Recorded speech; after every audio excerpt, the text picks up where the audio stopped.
Selamat pagi, salam sehat, salam bahagia untuk Anda semua peserta PPG STPK Santo Fransiskus Assisi Semarang.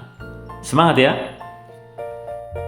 Hari ini kita akan belajar di kegiatan Belajar 1 Psikomoral Kristiani berbasis Kristologi.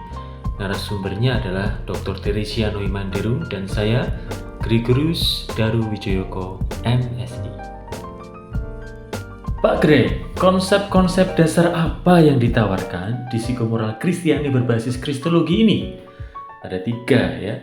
Yang pertama, pengertiannya psikomoral Kristiani. Yang kedua, hakikat psikomoral Kristiani. Yang ketiga, psikomoral Kristiani berbasis Kristologi. Mari kita berlanjut ke pengertian psikomoral Kristiani. Jadi kata psiko berasal dari bahasa Yunani yaitu psyche. Artinya apa? Jiwa atau anima. Dan ini juga berarti berhubungan dengan kejiwaan manusia. Nah, dalam hal ini psiko atau psyche dalam bahasa Yunani ini berkeyakinan bahwa jiwa manusia itu hidup apabila manusia berpikir, merasa dan bertingkah laku. Jadi psyche di sini menuntut apa? Menuntut pikiran, perasaan, tingkah laku dari manusia. Menurut Aristoteles, Bapak Ibu, ada 3 jenis psyche atau ada 3 jenis kondisi jiwa, ya. Yang pertama vegetatif, yang kedua sensitif, dan yang ketiga rasional. Nah, manusia itu harusnya sampai pada taraf rasional.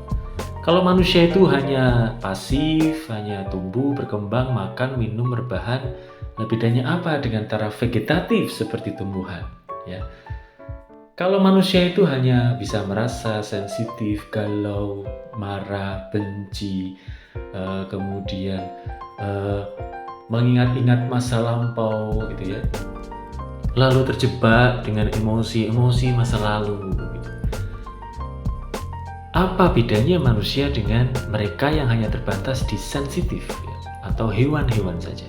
Manusia seharusnya ada pada taraf rasional atau berpikir dengan bijaksana, mempertimbangkan segala sesuatu dengan sebaik-baiknya.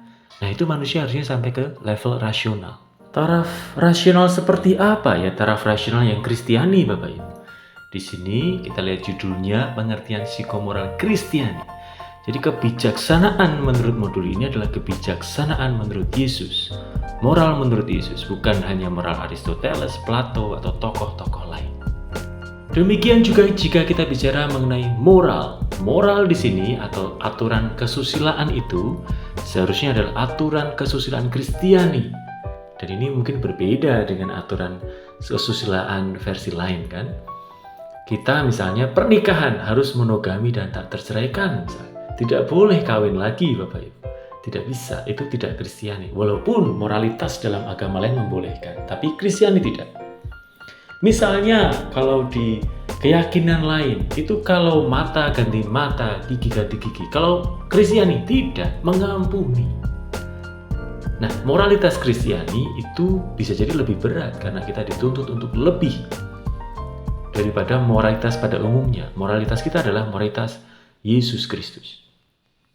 Jadi cukup jelas bahwa hakikat psikomoral Kristiani adalah moral religius yang didasarkan pada pewahyuan diri Allah dalam putranya Yesus Kristus. Bukan hanya hukum pidana atau KUHP atau hukum internasional, tapi hukum Yesus Kristus. Ini yang mungkin sedikit lebih berat. Lalu psikomoral Kristiani yang berbasis pada Kristus itu bagaimana Pak Greg? Contoh karitas, cinta yang total pada Allah. Lalu identifikasi diri dengan orang-orang susah. Ya kalau cinta panjenengan Anda semua tidak total pada Allah, itu bukan psikomoral Kristiani. Itu setengah-setengah ya, atau 70% moralitas Kristiani. Tapi yang dituntut adalah 100% cinta total pada Allah. Jika Anda tidak mengidentifikasikan diri dengan orang susah, tidak membantu orang susah, tidak membantu murid yang nun sewu dibodoh-bodohkan, tidak membantu murid yang secara mental lemah, Anda tidak Kristiani. Orang Kristiani atau psikomoral Kristiani dalam konteks ini adalah orang yang sungguh membantu orang lemah dan mencintai Tuhan dengan sepenuh hati, budi, dan pikiran dan perasaan yang dia punya. Contoh berikutnya, mengampuni musuh. Jika Anda tidak mengampuni musuh Anda, orang yang memfitnah Anda, orang yang menjegal Anda, orang yang menjatuhkan Anda, tidak mengampuni mereka, Anda bukan guru PAK berbasis kristologi. Mohon maaf. Itulah ya kenyataannya demikian.